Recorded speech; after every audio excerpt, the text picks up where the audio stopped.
હા નમસ્કાર દર્શક મિત્રો, આજે આપણે એક સરસ મજાની યોજના વિશે વાત કરવાના છીએ। એ યોજના ગુજરાતને અને ગુજરાતના વંચિતોને આત્મનિર્ભર કરવા માટેની યોજના છે। સહકારી બેંકો, ક્રેડિટ સોસાયટી એમના સાથ સહકારથી માત્ર 2% વ્યાજે 10,000 રૂપિયા સુધીનું ધિરાણ, 1 લાખ રૂપિયા સુધીનું ધિરાણ 10 લાખ જેટલા વ્યક્તિને આપવાની આ યોજનામાં cooperative banks, urban cooperative banks અને ક્રેડિટ સોસાયટી સહભાગી બનવાના છે। ત્યારે આ યોજના અને એના વિવિધ પાસા, જેથી જે ઉદ્દેશ માટે યોજના જાહેર કરવામાં આવી છે તે વધુ સારી રીતે સમજી શકાય, એની ચર્ચા કરવા માટે ગુજરાત સમાચાર ટેલિવિઝન પર અત્યારે મારી સાથે શ્રી અશોકભાઈ મંકોડી, કર્ણાવતી બેંકના ડિરેક્ટર છે, પણ એ તો એમની જેને સુપરફિશિયલ કહેવાય એવી આછી પાથળી ઓળખાણ થઈ। સહકારી કાયદો, બેન્કિંગ અને સંલગ્ન બાબતો અંગે અશોકભાઈ ખૂબ ઊંડું જ્ઞાન ધરાવે છે અને ક્યારેક કંઈક ગૂંચવાડો પડે રિઝર્વ બેંકના ડાયરેક્ટિવને સમજવામાં અથવા તો કોઓપરેટિવ કાયદાને સમજવામાં, ત્યારે જેની પાસે હકપૂર્વક અને વિશ્વાસપૂર્વક સલાહ માગી શકાય એવા નિષ્ણાતોમાં ભાઈ અશોકભાઈની ગણના થાય છે।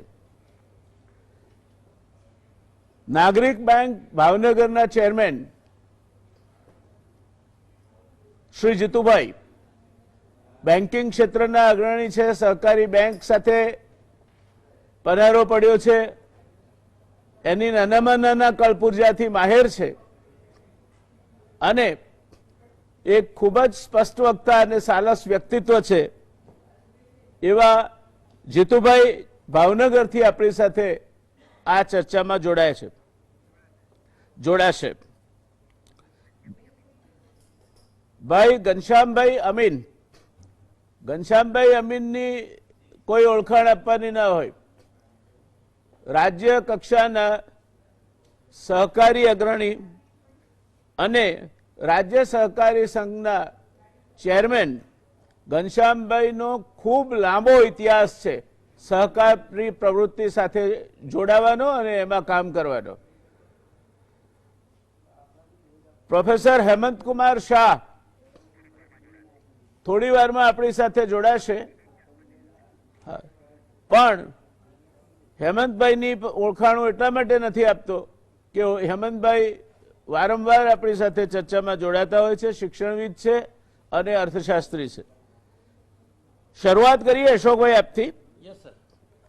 આ જે યોજના જાહેર કરી છે સરકારે, 10,000 રૂપિયાની લોન મળે, 1 લાખ રૂપિયાની લોન મળે, બધા 10 નો આંકડો મગજમાં બેસી ગયો છે, 10 લાખ લોકોને મળવાના છે એટલા માટે 1 લાખ રૂપિયાની લોન મળે, કોઈ પણ પ્રકારની ગેરંટીની જરૂરિયાત નહીં, માત્ર 2% જ વ્યાજ લાગે, 6% જેટલી વ્યાજમાં સબસિડી એ રાજ્ય સરકાર આપે અને એ રીતે આ યોજના થકી આત્મનિર્ભર થવાના રસ્તે વ્યક્તિ પ્રયાણ કરી શકે।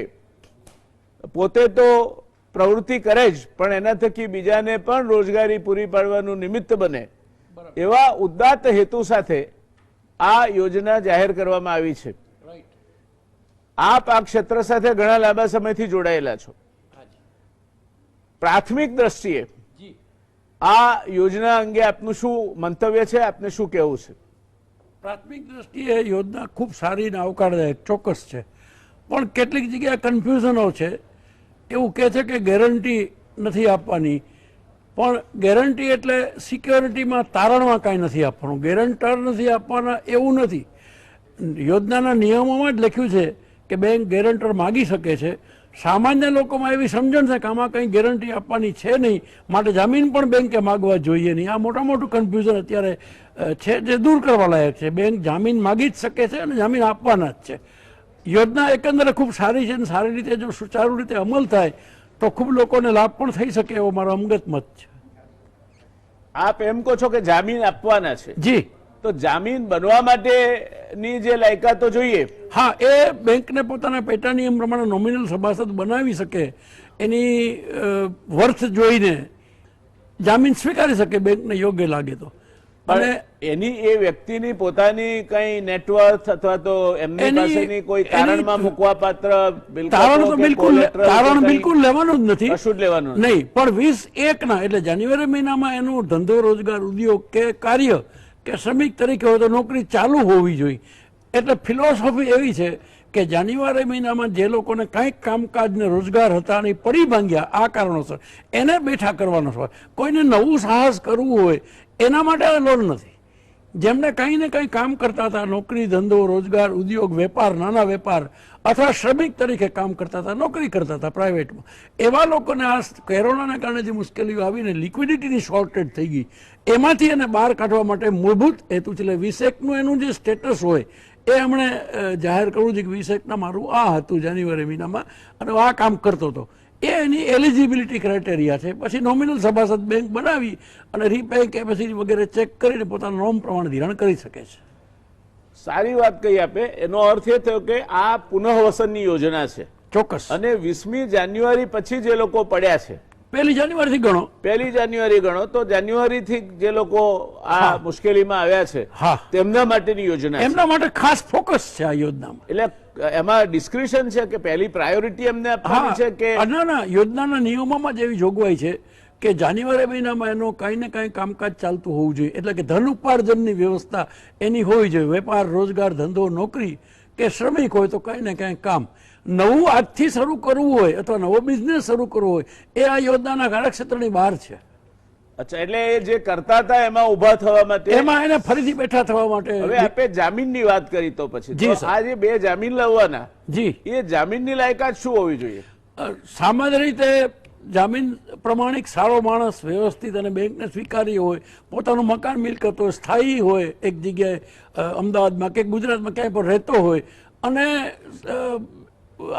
એની જે કેરેક્ટર પણ સારું હોય અને બેંકને સ્વીકારે લાગે એવો માણસ જામીન થઈ શકે. એટલે આપે કહ્યું કે મકાન મિલકત હોય તો ઠીક, જરૂરી નથી. હા, ઇન ધ ઇવેન્ટ, હા, ધારો કે આ વ્યક્તિ લોન પાછી ભરવામાં નિષ્ફળ જાય, જી, તો જામીન ઉપર શું જવાબદારી આવે? જામીનની જવાબદારી જેટલી લોન લેનારની જવાબદારી છે એટલી જ સરકારી કાયદા પ્રમાણે છે. એટલે કદાચ લોન લેનાર નિષ્ફળ જાય તો જામીન પાસેથી વસૂલ કરવા માટે બેંકને કાયદેસર હક છે જ. એની પાસે વસૂલ કરવા પાત્ર કોઈ મિલકત કે કશું ના હોય તો એ બેંક એસેસ કરતી વખતે ધ્યાનમાં લેવું જોઈએ કે બેંક વસૂલાત કરવાનો સવાલ આવે તો કેવી રીતે વસૂલાત થઈ શકે. એટલે વર્થફુલ જામીન લેવા યોગ્ય છે.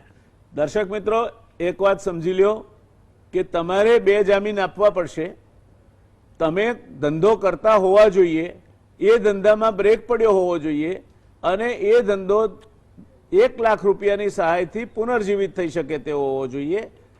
ચોક્કસ. અને તમારા એવા 2 મિત્રો હોવા જોઈએ કે જે ઇજ્જત આબરૂદાર હોય અને બેંકને એવું લાગે કે ના, અમને જામીન તરીકે લઈશું ને કોઈ કદાચ ન કરે નારાયણને કંઈ આમ તેમ થયું તો આપણા પૈસા ડૂબશે નહીં. આ વાત તમારા મગજમાં બરાબર ફિટ થઈ જવી જોઈએ.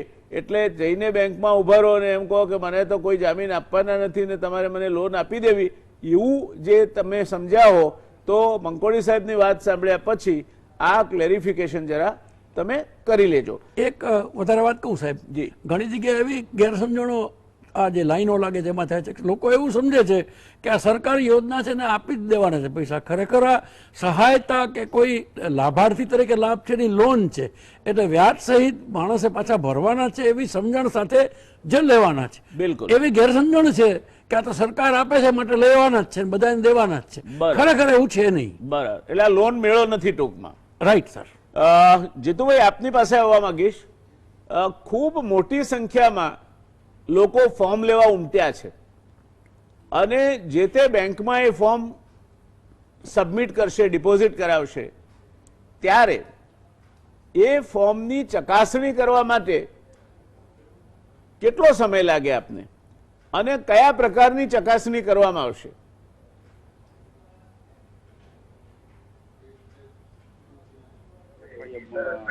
યોજતી હોય છે, પણ હું આપને આ લોન યોજનાની જે કેટલીક મુશ્કેલી છે જણાવું તો આ લોન આત્મનિર્ભર લોન જે છે એ માત્ર સહકાર ખાતું જ કંટ્રોલ કરે છે એવું નથી. બેંકો ઉપર રિઝર્વ બેંક ઓફ ઇન્ડિયાનું નહીં, એની વાત એ પછી આવીએ છીએ. આપણે અત્યારે પ્રોસિજરની વાત કરીએ છીએ. I'll give you a chance and I'll give you with that, I'll come to you with that question also. પણ અત્યારે આપણે મેથોડોલોજીની વાત કરીએ છીએ કે આ લાઈનો લાગે છે, ખૂબ મોટા પ્રમાણમાં આપની પાસે અરજીઓ આવશે, તો એની ચકાસણી કરવા માટે આપની પાસે પૂરતો એટલા પ્રમાણમાં માનવબળ છે અને કઈ જાતની ચકાસણી કરશો આપ? ચોક્કસ. જે ફોર્મ આવે એમાં એ ભાઈએ અગાઉ લોન લીધી છે કે કેમ, બીજી કોઈ પણ બેંકમાંથી કે અમારી જ બેંકમાંથી, અને એનો વ્યવહાર કેવો રહ્યો છે, અને એના જામીનગીરી જે છે એ પણ કોઈ વ્યવહાર ચૂક્યા હોય તો એ બંને જામીનો અને લોન જેને માગણી કરી છે એ ત્રણેય જણના વ્યવહારો કેવા છે, એની મિલકત કેવી છે, એની આવક કેવી છે, એની રીપેઇંગ કેપેસિટી કેવી છે, એ પણ જોવામાં આવે છે. નો ડાઉટ આ અનસિક્યોર લોન છે એટલે એની સ્થાવર મિલકત ન હોય પણ એના ધંધાની આવક કેવી છે, એ હપ્તાની રકમ જે આવશે, જે લોન મંજૂર કરવા પાત્ર થાય, એ હપ્તાની રકમ પોતાનો ઘર ખર્ચ કાઢતા એ ભરી શકે એમ છે કે કેમ, એની પણ અમારા લોન ઓફિસર ચકાસણી કરશે અને એ ચકાસણી થાય પછી એને બોર્ડ મંજૂરી આપશે. દર્શક મિત્રો, કોઈ પણ લોન લેવા જાઓ તો પેબેક કેપેસિટી, તમે એ કઈ રીતે પાછા ભરી શકશો અને તમે જેના માટે લોન લો છો એ લોનમાંથી એટલો નફો તમે કરી શકશો કે તમારા ઘર ખર્ચ કાઢવા બાદ જે વધારાના પૈસા એનાથી આનો હપ્તો ભરાઈ શકાય, એને લોન સર્વિસ કરી કહેવાય, એ કરી શકશો કે કેમ એ પણ જોવામાં આવશે બેંકો દ્વારા. આ બીજો મુદ્દો આપણે જીતુભાઈ સાહેબ પાસેથી શીખ્યા. હવે ઘનશ્યામભાઈ, આપની પાસે આવવા માંગીશ. આપ તો બહુ લાંબા સમયથી સહકારી ક્ષેત્ર સાથે રાજ્ય કક્ષાએ અને રાષ્ટ્રીય કક્ષાએ પર જોડાયેલા છો. સહકારી ક્ષેત્રનું આપને ઊંડું જ્ઞાન છે.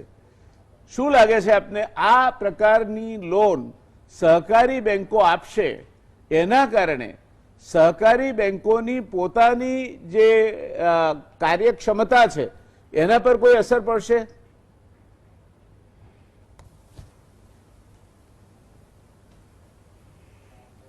ના, સહકારી બેંકો એટલે હું તમને અર્બન કોઓપરેટિવ બેંકોની વાત કરું તો તેમની પાસે 58,000 કરોડ રૂપિયાની ટોટલ ડિપોઝિટો છે. તેમાંથી 38,000 કરોડ રૂપિયાનું ધિરાણ છે અને 20,000 કરોડ રૂપિયા એમની પાસે સરપ્લસ છે. એટલે CRR અને જે લિક્વિડિટી મેન્ટેન કરવાની હોય એ મેન્ટેન કરે તો પણ 9થી 10,000 કરોડ રૂપિયા અર્બન કોઓપરેટિવ બેંક પાસે અત્યારે ધીરી શકે એવી પોઝિશનમાં અર્બન બેંકો છે. એ જ રીતે તમામ ડિસ્ટ્રિક્ટ કોઓપરેટિવ બેંકની વાત કરું તો 30,000 કરોડની એમની પાસે ડિપોઝિટો છે અને 19,000 કરોડનું ધિરાણ છે. અને CRR ને રિઝર્વ બેંકના નિયમ પ્રમાણે મેન્ટેન કર્યા પછી લગભગ 6,000 કરોડનું સરપ્લસ ફંડ છે. અને ક્રેડિટ સોસાયટીઓની વાત કરું જેનો 6,000 જેટલી ક્રેડિટ સોસાયટી છે ને Gujarat state cooperative credit society ફેડરેશનનો હું પ્રમુખ છું, તો અમારી પાસે 7,500 કરોડ રૂપિયાની ડિપોઝિટો છે. અને 5,000 કરોડનું ધિરાણ છે, એટલે 2,500 કરોડ રૂપિયા અમારી પાસે સરપ્લસ છે, જે અમારે આરબીઆઈ પ્રમાણે એ કોઈ રિઝર્વ બેંકના નિયમ પ્રમાણે અમારે ક્યાંય CRR કે મેન્ટેન કરવાનો નથી. એટલે આ જે સરકારે કોઓપરેટિવ માધ્યમ દ્વારા ટાઈપ કર્યું છે એમાં ફંડની કોઈ પ્રોબ્લેમ આવવાનો નથી. અને જ્યારે ભારત સરકારે 20 લાખ કરોડ રૂપિયાની સહાયથી આજે મોટી ઇન્ડસ્ટ્રીઝ અને મોટા ઉદ્યોગો અને બીજા વેપારીઓને જે 2 મહિના લોકડાઉન રહ્યું ને એમના ધંધાઓને જે ગંભીર અસર પડી એમને બેઠા કરવા માટે કે એમને સહાય કરવા માટે જ્યારે આરબીઆઈએ આ ફંડ કાઢ્યું છે ત્યારે ગુજરાત સરકારે નાના મધ્યમ વર્ગના જે મજૂરો છે, જે સુથાર, લુહાર, શ્રમિકો, હાટડીઓવાળા એ બધા છે, એમનો પહેલો વિચાર કરીને એમણે સહકારી માધ્યમ સાથે ટાઈપ કરીને આ યોજના એમને મૂકી છે અને ફંડ આપવામાં કોઈ પ્રોબ્લેમ નથી. બહુ સરસ વાત કહી આપે. રિઝર્વ બેંક ઓફ ઇન્ડિયાની વાત આપે કહી એટલે એક નાની સ્પષ્ટતા કરી દઉં કે રિઝર્વ બેંક ઓફ ઇન્ડિયા ક્યાંય એક પૈસો પણ કોઈને આપવાની નથી. એના જે કંઈ રમતો છે તે રમતો એના repo rate, reverse repo rate, એના કારણે વધતી બેંકની પાસેની અવેલેબલ જે પૈસા છે તે રિવર્સ રેપો રેટ ઘટાડે એટલે લિક્વિડિટીમાં જશે બહાર એવી માન્યતા, અને રેપો રેટ ઘટાડે એટલે વધારે લોકોને EMI ને બધું સસ્તું પડશે. આ બધી થિયોરેટિકલ માન્યતાઓ ઉપર રિઝર્વ બેંકનું આખું પેકેજ છે. એટલે આ ને આ બેમાં ઘણો ફરક છે. આ this is a direct cash flow. આ તો 10,000 તમે 1 લાખ કરોડ આપવાના છો, એ સીધા બાય વે ઓફ કેશ આપવાના છો. એટલે હું તો આને રિઝર્વ બેંકની જે વાતો છે એના કરતાં પણ વધુ સારી વાત સમજુ છું, કારણ કે કંઈક સીધું નક્કર અપાવવાનું છે. એટલે આપની વાતની નોંધ લઉં છું.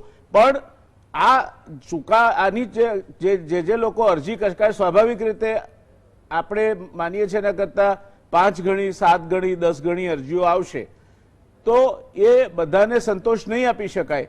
તો એના માટેના નોર્મ્સ પહેલાથી નક્કી કર્યા હોય તો વધારે ઉપયોગી ના થાય, કે જેથી કરીને આપના પક્ષે, બેંકોના પક્ષે જે ચકાસણી કરવામાં સમય જવો જોઈએ તે પણ ઓછો જાય અને ઝડપથી લાભાર્થીને એના પૈસા મળી શકે. હા, એમાં દરેક આપના સોરી ઘનશ્યામભાઈ આપને પૂછું છું, પછી આપના પછી આવશે વારો અમારા પ્રોફેસર મિત્રનો, ત્યાર પછી હા, એટલે દરેક બેંકો, દરેક ક્રેડિટ સોસાયટી, દરેક ડિસ્ટ્રિક્ટ બેંકોનું પોતાનું જે સરપ્લસ ભંડોળ છે એમાંથી તેમના બોર્ડ ઓફ ડિરેક્ટર્સમાં કેટલું ધિરાણ આ સ્વનિર્ભય ગુજરાત સહાય પેટે કાઢવું છે એ નક્કી કર્યા પછી એટલી રકમની સ્ક્રુટિની કરીને ધિરાણ કરવાનું છે. એટલે એના નોર્મ્સ નક્કી કરી નાખ્યા હોય કે આટલા આટલા લોકો હશે. અને જે આરબીઆઈ ની વાત કરીએ તો હા, ઘનશ્યામભાઈ અત્યારે ઘનશ્યામભાઈ આપણે આ લોન ઝડપથી કઈ રીતે મળે લાભાર્થીને તો નોકરી એના માટેની વાત કરીએ છીએ. એટલે જો તમારી જે અરજી પત્રક છે એમાં તમે એવું નક્કી કરી નાખ્યું કે આટલી આટલી વસ્તુ હશે તો જ અરજી કરવી, તો તમારો જે ભાર છે ઘટી જાય અને લાભાર્થીને ઝડપથી લોન મળે, એવું ના થાય?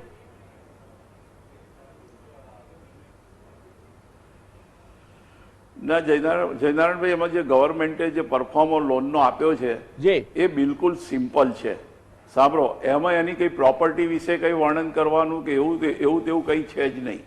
એનું પોતાનો જે ધંધો છે એ, એનું નામ, સરનામું, એના KYC નોર્મ પ્રમાણેનું જે છે એ, અને એને આ ધંધા માટે આ લોન જોઈએ છે. આનાથી વધારે ફોર્મ ડિટેલિંગ કશું નથી. સાથે સાથે આ સ્ક્રુટિની કરવામાં પણ કોઈ સમય વધારે જાય એવો નથી, કારણ કે આ બધું અમે બ્રાન્ચોને પાવર આપી દઈએ, કારણ કે 10,000 થી લાખ રૂપિયા સુધીની લોન છે. બધા લાખ રૂપિયા માગશે એવું પણ નથી. કોઈ 50,000 માગે, કોઈ 25,000 માગે, પોતાની જરૂરિયાત પ્રમાણે લોન માગશે. હવે એમાં એક લોની પોતે અને બીજા 2 ગેરંટર. એટલે સામાન્ય રીતે ગેરંટર શું કરે છે એ થોડું જાણી અને ધિરાણ કરવામાં અથવા તો ડિસિઝન લેવામાં ઝડપ કરી શકીશું, એમાં કોઈ અમને ડાઉટ નથી. Very good, very good. હેમંતભાઈ, આપે સહકારી બેંકો અને સહકારી બેંકોનું માળખું, સહકારી બેંકોના વ્યવહાર એ બાબતે આપે ખૂબ ઊંડું અધ્યયન કર્યું છે. આ યોજના બાબત આપનું શું માનવું છે? આ યોજના કેટલી ઉપયોગી થશે? આમે આપ મોટાભાગે એવું કહેતા હો છો કે નાના માણસના હાથમાં, એટલે બોટમ ઓફ ધ પિરામિડના હાથમાં પૈસા જશે તો જ માંગ ઊભી થશે. તો આપને લાગે છે કે આ પૈસા નીચેના છેવાડાના સ્તરના માણસના હાથમાં જવાને કારણે it will promote the demand and it will be beneficial to the economy? આપની વાત બિલકુલ સાચી છે. મને એમ લાગે છે કે જે નાના નાના વ્યવસાયીઓ છે એમની પાસે આ રકમ આવશે તો એમને ઘણો ફાયદો થશે. પણ અગત્યનો મુદ્દો એ છે કે આ રકમ આવશે ક્યારે? નવેમ્બર મહિનામાં આવશે. હવે એમનો ધંધો 22મી માર્ચથી બંધ છે અને હજુ 31મી મે સુધી બંધ રહેવાનો છે, અને એ પછી શું થવાનું છે હજુ ખબર નથી. તો જેમના લગભગ 2.5 થી 2.5 મહિના ધંધો બંધ રહ્યો છે એમને તમે લોન અત્યારે આવતા નવેમ્બર મહિનામાં આપી રહ્યા છો. તો આ જૂન, જુલાઈ, ઓગસ્ટ, સપ્ટેમ્બર, ઓક્ટોબર આટલા બધા જે મહિના છે એ મહિનાના ગાળા દરમિયાન આ નાના નાના વ્યવસાયીઓ કે જે માંડ 25-50 હજાર રૂપિયાની કે 70,000 રૂપિયાની લોન માંગે છે એ પોતાનો ધંધો કેવી રીતે ચલાવશે એને વિશે આ યોજનામાં કોઈ ચિંતા નથી કરવામાં આવી. એટલે મને એવું લાગે છે આ યોજના ખરેખર સારી યોજના છે, એમાં કોઈ શંકાને સ્થાન નથી. પણ અગત્યનો મુદ્દો એ છે કે ટૂંકા ગાળા માટે, જે અત્યારે ટૂંકો ગાળો જૂન મહિનાથી ઓક્ટોબર મહિના સુધીનો જે ટૂંકો ગાળો છે, એટલે દિવાળી સુધીનો જે સમય છે, તેમાં આ વ્યવસાયીઓ કેવી રીતે બેઠા થાય એની કોઈ ચિંતા આ યોજનામાં નથી. આ એક હકીકત આપણે ધ્યાનમાં લેવી જોઈએ. મને એક બીજો અગત્યનો મુદ્દો ધ્યાનમાં લેવાની જરૂરિયાત લાગે છે. સરકાર 6% વ્યાજની સબસિડી આપશે. 2% જેની પાસેથી લોન લેવાની છે, જેને લોન લેવાની છે એને ભરવાના છે. હવે આ કુલ થયા 8%. મને અત્યારે જે માહિતી પ્રાપ્ત થયેલી છે અમદાવાદ જિલ્લા સહકારી બેંક, બાકીની જિલ્લા સહકારી બેંકોની વિગતો મેળવી નથી શક્યો, એટલો સમય નથી મળ્યો, પણ અમદાવાદ જિલ્લા સહકારી બેંકે જે લોનો આપવાનું આખું માળખું તૈયાર કરેલું છે એમાં એક પણ લોન એવી નથી કે જે 8.5% થી ઓછા વ્યાજે અપાતી હોય. 8.5% પણ માત્ર એક જ લોન અપાઈ છે અને તે લોન છે મકાન બાંધવા માટે અથવા મકાનનું સમારકામ કરવા માટે. બાકીની બધી લોન છે તે 9% થી શરૂ કરીને 13% સુધીના વ્યાજે અપાઈ છે. હવે આ બેંકો એ 8% લોન આપી રહી છે, તો એનો અર્થ એ થયો કે એમને વ્યાજમાં ખોટ જશે, આ વાત નક્કી છે. હું મારી કોલેજની પ્રાથમિક ધિરાણ સહકારી મંડળીનો પ્રમુખ છું. મને ખબર છે અમારી સહકારી મંડળી અમદાવાદ જિલ્લા સહકારી બેંકની સભ્ય છે અને અમને જ્યારે લોન આપવાની વાત કરે છે ત્યારે 11% એ લોન આપે છે. હવે એનો અર્થ એવો થયો, વાત સાચી અમીન સાહેબની કે આટલા પૈસા હાજર છે, પણ સવાલ એ છે કે તમે જે લોન આપી રહ્યા છો એ લોન ઉપર જે વ્યાજ મળે છે એના કરતા આમાં વ્યાજ ઓછું મળવાનું છે. આ એક હકીકત પણ ધ્યાનમાં લેવી જોઈએ. બીજો એક મુદ્દો મને લાગે છે કે બહુ અગત્યનો છે અને તે એ છે કે અમદાવાદ જિલ્લા સહકારી બેંકે દાખલા તરીકે આ આત્મનિર્ભર ગુજરાત સહાય યોજના માટે જે નિયમો ઘડેલા છે એમાં બહુ સ્પષ્ટપણે લખેલું છે કે જે ગેરંટર છે એની પોતાની માલિકીનું મકાન હોવું જોઈએ. હવે તમે ગેરંટી નથી લેતા કોની, જે લોન લે છે એની, તો તમે જે જામીન છે એની ગેરંટી લઈ રહ્યા છો. તમે માની લો કે લોન લેનાર માણસ નહીં આપે લોન, તો તમે જામીનની બોચી પકડવાના જ છો, એમાં ક્યાં શંકાને સ્થાન છે? તો આ એક રીતે તો કોલેટરલ લોન જ થઈ, એમાં કોઈ શંકાને સ્થાન નથી. મને એમ લાગે છે કે અત્યારે આ જે નાના વ્યવસાયીઓ છે અને એમની સંખ્યા ઘણી મોટી છે, સરકારે પોતે જ 10 લાખ કીધા, એ બહુ સારી વાત છે. હું એમ સમજુ છું કે આના કરતા પણ ઘણા વધારે, કારણ કે 10 લાખ તો માત્ર દારી ગલ્લા વાળા હશે, કારણ કે અમદાવાદમાં જ લગભગ 1.25 લાખ જેટલા લારી ગલ્લાવાળા છે, તો આખા ગુજરાતમાં લારી ગલ્લાઓની સંખ્યા લગભગ 10 લાખ હશે. તો એ સિવાય જે નાના નાના વ્યવસાયીઓ છે એમને ભારે મુસીબતો પડી છે અને એમના ધંધા બિલકુલ બંધ થઈ ગયેલા છે 2 મહિના સુધી. તો એમને રોકડ રાહત આપવાની આવશ્યકતા હતી, અથવા તો એમ કહી શકાય કે અત્યારે તત્કાળ લોન આપવાની આવશ્યકતા હતી. કારણ કે તો જ તમે જૂન મહિનાથી અથવા તો અત્યારે લોકડાઉન જ્યારે ઢીલું થયું છે ત્યારે એમના વ્યવસાય શરૂ થઈ શકે અને એમને રાહત મળી શકે એવી શક્યતાઓ રહે. એટલે મને એમ લાગે છે કે આ બહુ મહત્વનો મુદ્દો છે. કાર્યગત મૂડી, જેને આપણે વર્કિંગ કેપિટલ કહીએ છીએ એકાઉન્ટન્સીની ભાષામાં, એની આવશ્યકતા કોઈ પણ કંપનીને રહેતી હોય છે. એ રિલાયન્સ ઇન્ડસ્ટ્રી હોય કે ચાની કિટલી વાળો હોય, આ બંનેને વર્કિંગ કેપિટલની આવશ્યકતા રહે છે. એટલે એમને આ વર્કિંગ કેપિટલ મુજબ પૈસા મળે એ ખરેખર આવશ્યક બાબત છે. અને મને લાગે છે કે આ 4 મહિનાના ગાળા માટે શું એને વિશે ગુજરાત સરકારે ફરીથી વિચારવાની આવશ્યકતા છે. આ યોજના ભલે રહી, સારી યોજના છે, પણ એ ઉપરાંત આ 4 મહિના માટે શું કરવું એને વિશે મને લાગે છે કે વિશેષ વિચારવું જોઈએ. એક બીજો અગત્યનો છેલ્લો મુદ્દો કહી દઉં, અને તે એ છે કે અમિત સાહેબે કીધું કે ઘણા બધા પૈસા અર્બન કોઓપરેટિવ બેંકો પાસે અને જિલ્લા સહકારી બેંકો પાસે છે. હવે જો આંકડા જુઓ તો ખ્યાલ આવે છે કે જિલ્લા સહકારી બેંકોની લગભગ 986 કરોડ રૂપિયાની મુદત વીતી લોન છે. એનો અર્થ એવો થયો કે લોન આપેલી છે, પરત આવવાની મુદત વીતી ગઈ છે અને લોન પાછી આવતી નથી. એવી જ રીતે પ્રાથમિક ધિરાણ મંડળીઓનો ને માટે આવી જ મુદત વીતી લોન એ લગભગ 2370 કરોડ રૂપિયા જેટલી છે. હવે જ્યારે તમે ઓછા વ્યાજમાં ખાધ ખાઈને લોન આપી રહ્યા છો ત્યારે તમારે માટે એ ચિંતાનો વિષય છે કે કેમ, એ વિષય પણ વિચારવો જોઈએ. આટલા મુદ્દાઓ અત્યારે મને લાગે છે કે ઘણા મહત્વના છે. આભાર હેમંતભાઈ. મંકોળી સાહેબ, આપની પાસે આવવા માંગીશ. જી સર. 2 મુદ્દા છે મારા મનમાં. એક તો હેમંતભાઈએ કયો મુદ્દો પણ આપ આવરી લેજો. જી. પણ મૂળ આ આખી યોજનામાં હા 2% વ્યાજનો ફાયદો તો જ મળે જો હપ્તો ભરવામાં ચૂક ન થાય. હા જો હપ્તો ભરવામાં ચૂક થાય હા તો એ રાજ્ય સરકારની ઇન્ટરેસ્ટ સબસિડી મળતી બંધ થઈ જાય. રાઈટ. હવે હપ્તો ભરવામાં ચૂક થાય એનો અર્થ એ કે પેલો માણસ એટલું નથી પેદા કરી શક્યો અને પડતા ઉપર પાટું બાકીનું બંધ થઈ જાય. ધેટ મીન્સ ઇન્સ્ટન્ટલી એ વ્યક્તિ માંદગીના બિછાને છે એને પછી ગંગાજળ આપવાનું જ રહે, એ પછી બેઠો ના થઈ શકે.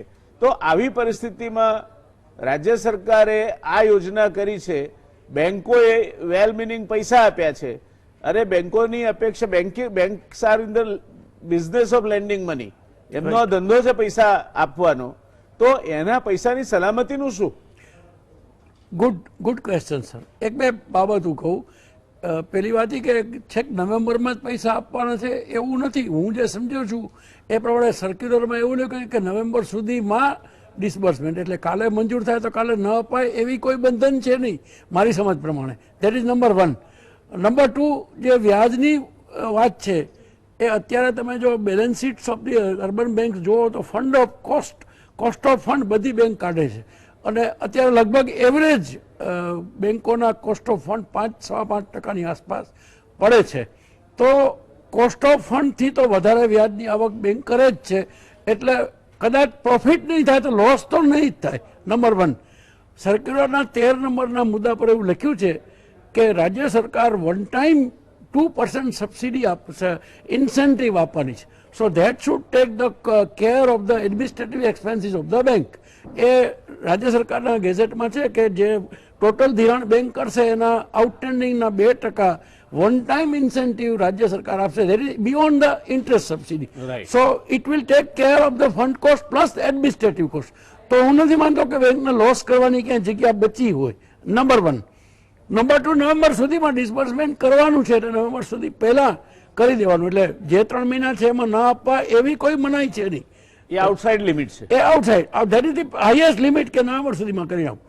પછી આપણે જે કહ્યું કે વ્યાજ ન ભરે તો અત્યારે સરકાર એવું વિચારી શકે છે કે વ્યાજ ન ભરે તો પણ સબસિડી આપવી, અથવા તો 3 વર્ષમાં પહેલા 2 વર્ષ વ્યાજ ન ભરે તો પણ આપીને પછીના વર્ષમાં માગવું, એવું જો મોડિફિકેશન કરે તો એ સૂચન ખૂબ વ્યાજબી અને આવકાર્ય એ થાય. વાત આપણે બહુ સરસ કહી, પણ આ આપણે તો અત્યારે જે રાજ્ય સરકારની યોજના છે એની ચર્ચા કરી રહ્યા જી. છે, અને આ યોજનાનું મોટામાં મોટું ભયસ્થાન મને એ લાગે છે, જી અને જે પ્રકારનું જેટલું એકમ નાનું જી એટલી એની જે બાહરી પરિબળો સામે ઉભા રહેવાની ક્ષમતા ઓછી. ઓછી.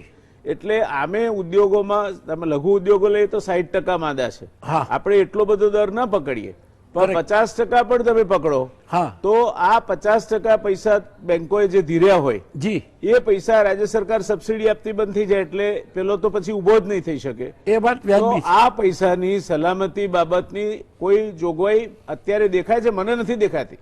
અત્યારે નથી. I agree with you. અત્યારે નથી પ્રવર્તમાન નિયમોમાં, પણ કદાચ કરી શકાય એવું મોડિફિકેશન અવેલેબલ થઈ શકતું હોય, રાજ્ય સરકાર વિચારે. મારા મનમાં જનરલમાં એક બીજો પણ વિકલ્પ છે. સાહેબે જે ઓવરડ્યુઝનું કહ્યું, એનપીએનું આપે કહ્યું 60%.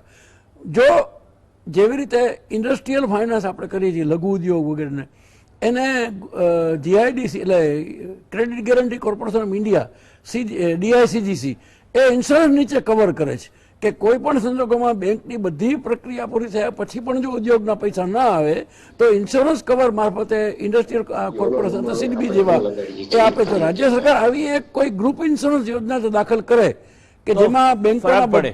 બધા પ્રયત્ન પૂરા થઈ ગયા પછી પણ પૈસા વધે બેંકના, તો આ કોમન ગ્રુપ ઇન્સ્યોરન્સ મારફતે એ પૈસા ચૂકવાઈ જાય તો હું માનું ત્યાં સુધી બેંકોને ઓવરડ્યુ થવાનો કે એનપીએ થવાનો ભય ઓછો થઈ જાય. અત્યારે યોજનામાં જોગવાઈ નથી, પણ this can be done. Jitubhai, એક વાત તો સ્પષ્ટ બની કે અત્યારે આ યોજના જે છે જે રીતે છે એમાં ક્યાંક ને ક્યાંક લગભગ અડધો રકમ કે એથી વધારે રકમ બેડ ડેટ્સ થઈ જાય તે પ્રકારની પૂરી શક્યતાઓ છે.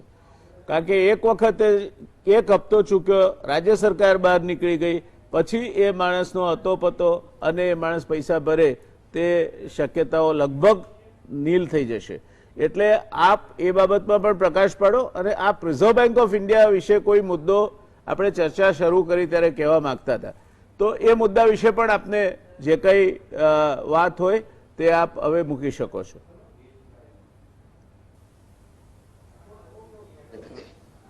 વ્યાસ સાહેબ, જીતુભાઈ કે એ પહેલા હું એક જરીક આપને માહિતી આપી દઉં. ગઈકાલે રજિસ્ટ્રારે ડિક્લેર કરી દીધું છે કે એનપીએ થશે તો પણ અમે સબસિડી આપીશું. એ સુધારો ગઈકાલે આવી ગયો છે. ગુડ. ગુડ. ચાલો, એક ચિંતા ટળી. હવે આપ રિઝર્વ બેંકનું કંઈ કહેતા હતા તેની વાત કરીએ. હા,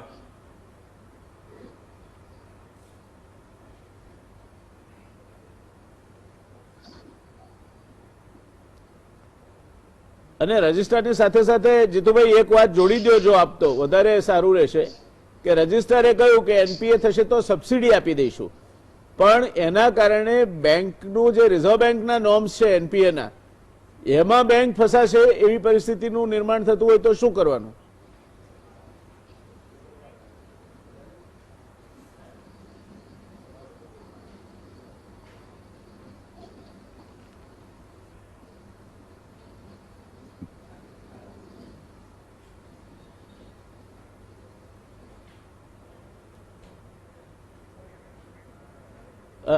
મને લાગે છે જીતુભાઈ સાથેનો સંપર્ક તૂટ્યો છે હાલ પૂરતો. હેમંતભાઈ, હું આપને પૂછું છું એ જ પ્રશ્ન, કારણ કે આપનો આ વિષયમાં અભ્યાસ છે કે રજિસ્ટ્રારે તો જાહેર કરી દીધું કે એનપીએ થશે તો પણ રાજ્ય સરકાર સબસિડી આપશે. એ વ્યવહારો રાજ્ય સરકારના પોતાના હક પહોંચતા વ્યવહારો છે, પણ એનપીએ તો રિઝર્વ બેંકની વ્યાખ્યા પ્રમાણે થવાનું. તો એ એનપીએ થાય અને એના કારણે સહકારી બેંક પોતે રિઝર્વ બેંકના જે એનપીએના નોર્મ્સ છે એને વટાવી જાય તો શું પરિસ્થિતિ થાય? તો એનો અર્થ એવો થાય કે જે જિલ્લા સહકારી બેંકો છે એમની પરિસ્થિતિ વધારે બગડે છે. એક વાર તમારી એનપીએ વધે છે ત્યારે તમે એનપીએ પાછી લેવા માટે કેટલો પ્રયત્ન કરો છો એના ઉપર જ તમારી બેંકની નાણાકીય પરિસ્થિતિનો આધાર રહે છે. 10 લાખ લોકોને લોન આપવાની છે અને 1 લાખ રૂપિયાની વધુમાં વધુ લોન આપવાની છે, એટલે કુલ રકમ 10,000 કરોડ રૂપિયાની થઈ. હવે એમાંથી આપણે એમ માનીએ કે 6-7 હજાર કરોડ રૂપિયાની લોન પણ જો નાના નાના વ્યવસાયીઓએ લીધી, 25,000 50,000 એમ પણ ગણીએ તો સરેરાશ માની લો કે 61,000 રૂપિયાની લોન થાય તો 6-7 હજાર કરોડ રૂપિયાની લોન થઈ, અને જો એ 10 લાખ લોકોને મળે તો એટલી રકમ માંથી માની લો કે 2,000 કરોડ રૂપિયાની એનપીએ થઈ ગઈ, તો શું ગુજરાત સરકાર આટલી મોટી સબસિડી આપવા તૈયાર છે ખરી? આ મને લાગે છે કે બહુ મોટો મુદ્દો છે. અને ગુજરાત સરકારના બજેટમાં જો 2,000 કરોડ રૂપિયાનું એડજસ્ટમેન્ટ થઈ શકતું હોય અત્યારે, અથવા તો એ 2 વર્ષ પછી થઈ શકતું હોય જ્યારે એનપીએ થાય ત્યારે, તો એના કરતા વધારે સારો રસ્તો એ છે કે અત્યારે જ તમે આ જે નાના વ્યવસાયીઓ છે એમને રોકડ રકમની સહાય કરો.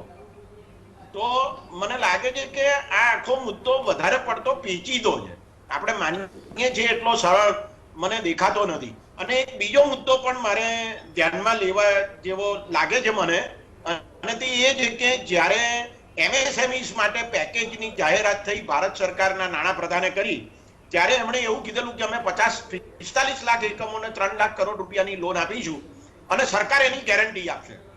તો આ જે 1 લાખ રૂપિયાની લોન આપવામાં આવી રહી છે, 1 લાખ રૂપિયા સુધીની, એમાં શા માટે ગુજરાત સરકાર ગેરંટી નથી આપતી? આ મોટો મહત્વનો મુદ્દો છે. કારણ કે હેમંતભાઈ એક મિનિટ, હું જસ્ટ એક સેકન્ડ આપને રોકવા માંગીશ. એ જે 3 લાખ કરોડની 3,000 કરોડની લોનની વાત કરો છો ને આપ, એ તો આનાથી વધારે વિચિત્ર છે.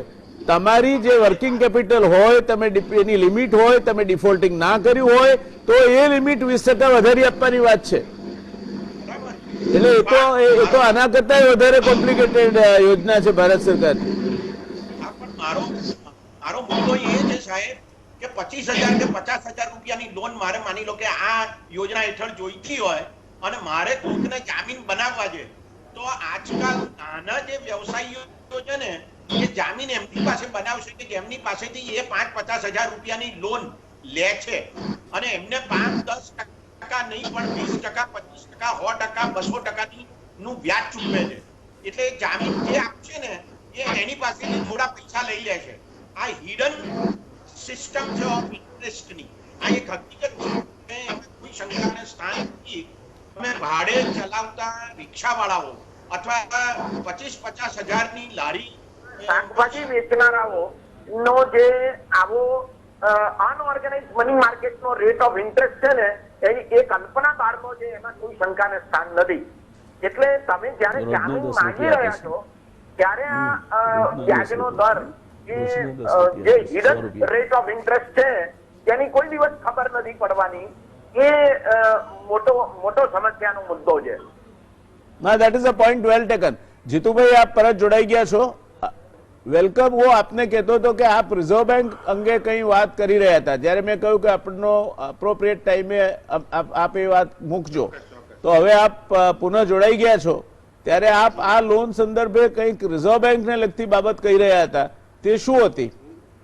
સાહેબ, હું જે આ લોનમાં એટલું બધું મુશ્કેલીઓ છે ને એ ઉપર પણ ધ્યાન દોરવા માંગુ છું. ગુજરાતમાં 217 જેટલી સહકારી બેંકો શહેરી વિભાગમાં છે અને 36 લાખ સભાસદો છે, 58,000 કરોડનું ડિપોઝિટ છે. પરંતુ મારે ધ્યાન એ દોરવાનું છે કે માત્ર સહકાર ખાતું નહીં પણ reserve bank of India A controlling authority છે, અને રિઝર્વ બેંક ઓફ ઇન્ડિયાના જે ડાયરેક્શન્સ હોય, તો ગુજરાતમાં એવી કેટલી બેંકો છે કે જેને અમારી બેંક સહિત એવા ડાયરેક્શન છે કે તમે અનસિક્યોર લોન આપી શકતા નથી. અને Gujarat urban cooperative bank federation છે, જેનો હું પોતે પણ ડાયરેક્ટર છું, એને પોતે સૂચનાઓ આપી છે કે રિઝર્વ બેંક ઓફ ઇન્ડિયા જે સૂચના આપે એનું પાલન કરવું જોઈએ. એટલે કેટલીક બેંકો એવી છે, 150 જેટલી બેંકો તો સાહેબ એવી છે કે જે નાની ને મધ્યમ વર્ગની છે. જેમ નાના મધ્યમ વર્ગના લોકોનો ખ્યાલ રાખવાનો છે, કેટલીક બેંકો એવી છે કે જેની એક જ શાખા છે, કેટલીક બેંકો એવી છે કે જેને 20 કરોડ કરતા ઓછી ડિપોઝિટ છે. તો આ બધી મુશ્કેલીઓ અને મર્યાદા વચ્ચે હું એક સાહેબ દાખલો આપું. ગઈકાલે અમારી બેંકમાં ભાવનગર અને બોટાદ જિલ્લાની 8 નાગરિક સહકારી બેંકોની મીટિંગ મળી.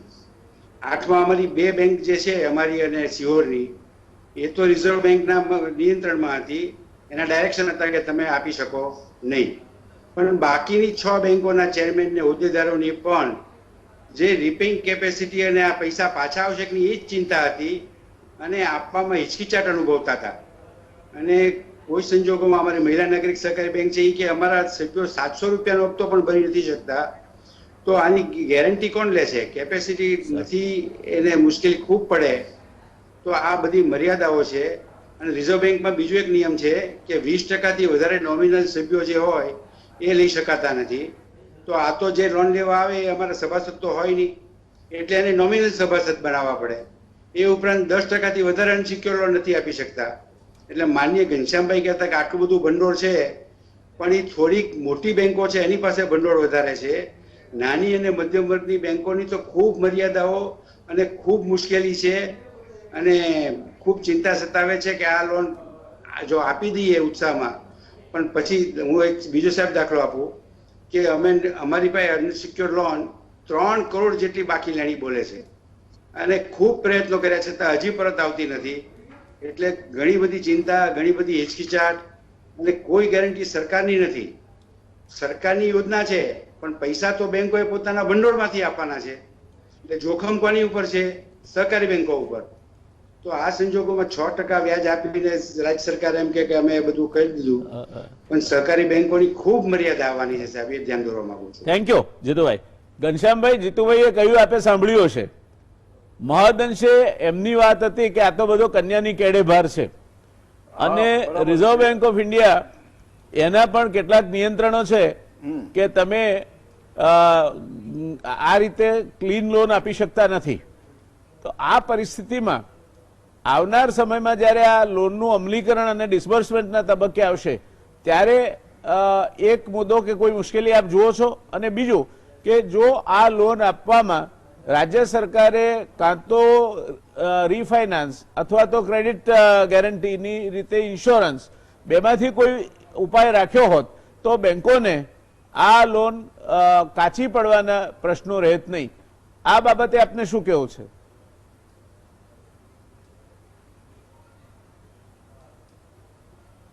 ના, એ વાત સાચી છે કે અર્બન કોઓપરેટિવ બેંકો, ડિસ્ટ્રિક્ટ કોઓપરેટિવ બેંકોમાં જે નાની બેંકો છે એ લોકોને ધિરાણ કરવાની મર્યાદાઓ ચોક્કસ નડવાની છે.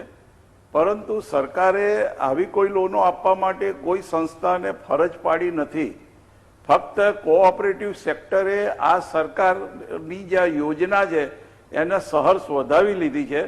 અને આ સંજોગોમાં કોરોનાના કારણે જે નાના માણસો આર્થિક રીતે પાયમાલ ન થઈ જાય અને જેની પાસે સરપ્લસ ભંડોળો છે એ લોકો આ યોજનામાં છૂટથી એમને આપવાની એમની તૈયારીઓ હતી.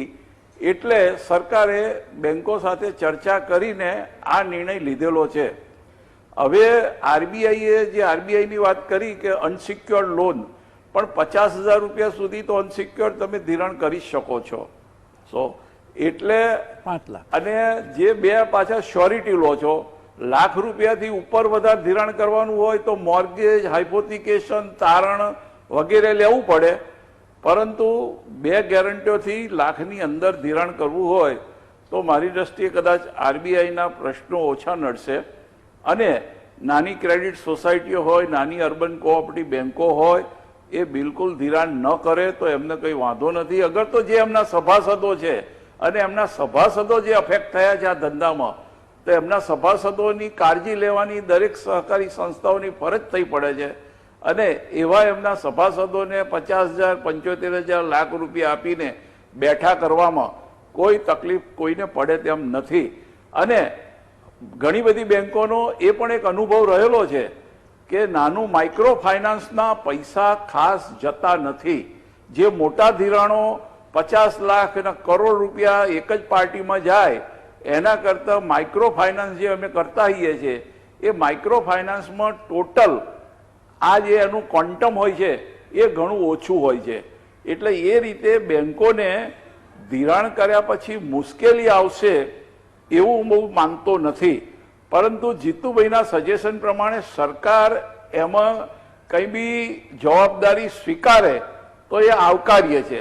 અથવા ગ્રુપ ઇન્સ્યોરન્સ જેવી વસ્તુ લે કે ભાઈ 25,000 રૂપિયા સુધીનું કંઈ પણ હશે તો એનો ગ્રુપ ઇન્સ્યોરન્સ સરકાર લેશે ને એ ઇન્સ્યોરન્સના પૈસા જે બેડ લોન થઈ ગઈ કે એનપીએ થઈ ગયું તો એમાંથી તમને બેંકને એટલી રાહત મળશે. તો એ બધા સજેશનો આવકારદાયક છે અને એ સરકારના સ્ટેજે વિચારવાનું છે. પરંતુ બેંકોએ અને સહકારી માધ્યમે આ યોજનાને સહયોગ આપવાનું સ્વીકારેલું છે. દરેક માણસની પોતાની સંસ્થાઓની કેપેસિટી ઉપર કોઈ એમાં મર્યાદાઓ નથી મૂકી. બધાએ પોતપોતાની રીતે જે અનુકૂળ પડે એ પ્રમાણે નાના માણસોને ઉપયોગી થઈ પડવાનું છે. અને આજે અર્બન બેંકો પણ ઇન્કમટેક્સ ભરતી થઈ ગઈ છે, ડિસ્ટ્રિક્ટ બેંકોને પણ ઇન્કમટેક્સ ભરવાનો થાય છે. જીતુભાઈને જ પૂછો કે તમારી બેંક કેટલો ઇન્કમટેક્સ ભરે છે. તો જ્યારે ઇન્કમટેક્સ આપણે ભરીએ છીએ ત્યારે આ કોરોનાના મહામારીનો જે આ પ્રોબ્લેમ થયો છે ને આખું નીચેના માણસોનું અર્થતંત્ર તૂટી ગયું હોય ત્યારે નેશનલાઇઝ બેંકોને પ્રાઇવેટ બેંકોને તો કોઈ પડી નથી, કારણ કે એમને તો મોટા ધિરાણોને મોટી ઇન્ડસ્ટ્રીઝમાંથી કમાવું છે. પરંતુ નાના માણસો છે, રેંકડીવાળા, શાકવાળા, નાના જે ઉદ્યોગો છે, રિક્ષાવાળા, એ લોકોની સહકારી માધ્યમમાં સહકારનો 7મો સિદ્ધાંત છે કે સમાજ પ્રત્યેની ઉત્તરદાયિત્વ. એટલે અમારે ઉત્તરદાયિત્વ પૂરું કરવાનું છે. જ્યારે સરકારે આ યોજના કરી છે અને સહકારનો સાથ માંગ્યો છે ત્યારે આ ધિરાણ કરવામાં અમને કોઈ પ્રોબ્લેમ આવશે નહીં એવું હું માનું છું. સરસ વાત કહી ઘનશ્યામભાઈ આપે. આ એક જોતા જોઈએ તો સહકારી ક્ષેત્રની કોર્પોરેટ સોશિયલ રિસ્પોન્સિબિલિટી અંગેની વાત કહી આપે. અને બીજી વાત એ પણ આપે કહી કે જેને ક્ષમતા છે તે આગળ આવે, કોઈના પર લઘુત્તમ આટલું કરો જ એવા કોઈ બંધનો નથી. અને એ રીતે બધા ભેગા થઈને પંચકી લકડી એકા બોજ એની માફક અત્યારે નાના માણસોને જે મુશ્કેલી ઊભી થઈ છે તેમાંથી એમને બહાર કાઢવા માટે આગળ આવે. મને લાગે છે કે બહુ ઉદાત્ત આના પાછળનો સિદ્ધાંત છે અને એ આવકાર પાત્ર છે. માત્ર એક જ વાત જે આપણે અત્યારે ચર્ચામાં ઉપસી એ છે કે ગ્રુપ ઇન્સ્યોરન્સ કે એવી કોઈ વસ્તુ કરી હોત તો કદાચ નાની મોટી કોઈ બેડ લોન્સ થવાની શક્યતા પણ નિવારી શકાઈ હોત. એટલે એ દિશામાં વિચારવું રહ્યું. હેમંતભાઈ, આપને શું કહેવું છે આ બાબતમાં? નહીં, મારું બહુ સ્પષ્ટ માનવું છે કે જે મોટી અર્બન કોઓપરેટિવ બેંકો છે અને જિલ્લા સહકારી બેંકો છે એમને બહુ વાંધો નહીં આવે. પણ હમણાં વાત થઈ એ મુજબ જે નાની સહકારી બેંકો છે એમને ઘણો મોટો વાંધો આવશે. અને જે પ્રાથમિક ધિરાણ મંડળીઓ છે એમનો તો કોઈ આમાં સવાલ જ ઉભો નથી થતો.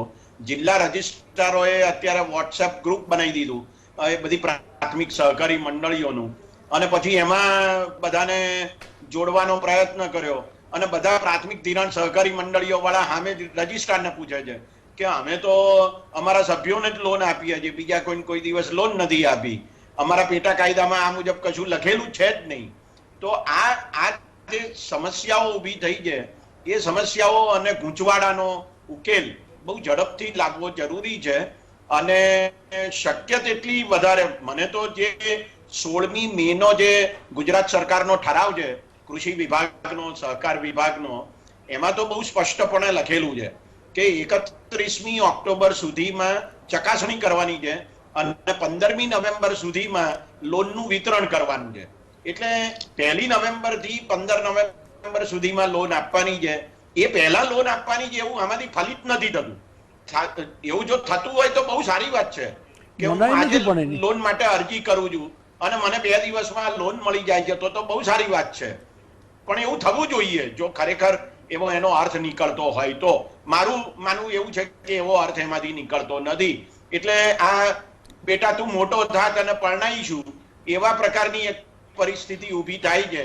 અત્યારે તત્કાળ જ્યારે વર્કિંગ કેપિટલની આવશ્યકતા છે ત્યારે મને લાગે છે કે કોઈ સહાય આ યોજનાથી મળતી નથી.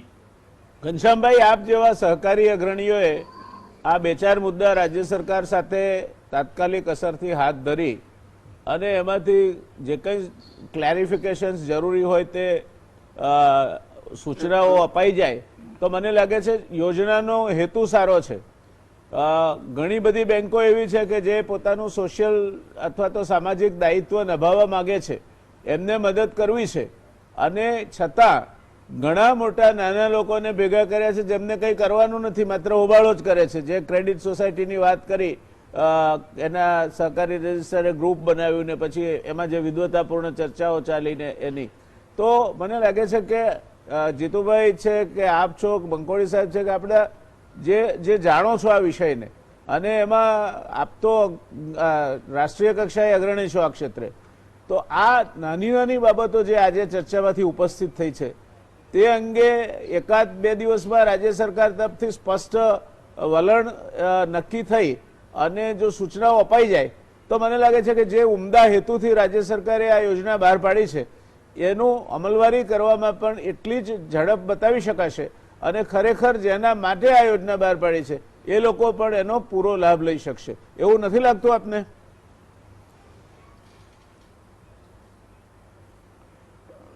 વ્યાસ સાહેબ, આપની વાત બહુ સાચી છે.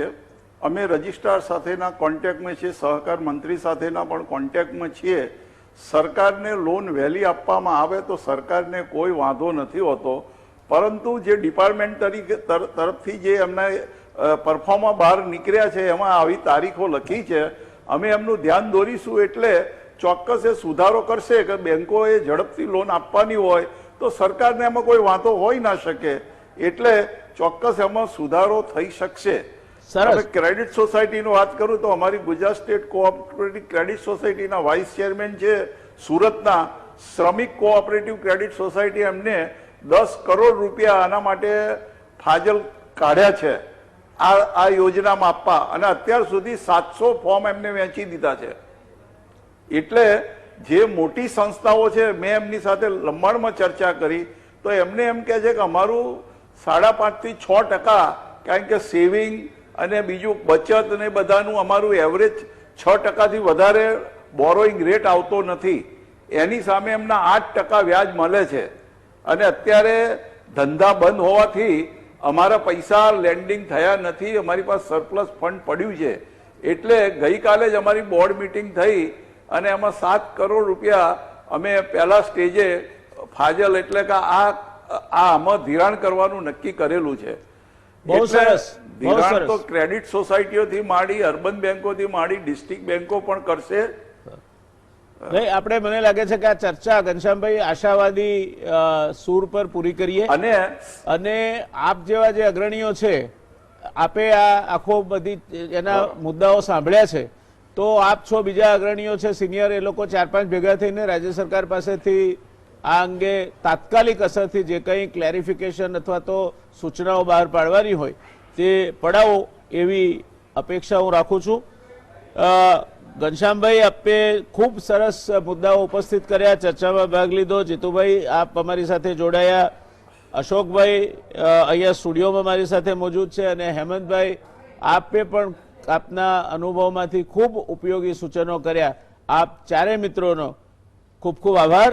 આ ચર્ચાને આપણે અહીંયા વિરામ આપીશું. ધન્યવાદ દર્શક મિત્રો. શુભરાત્રી.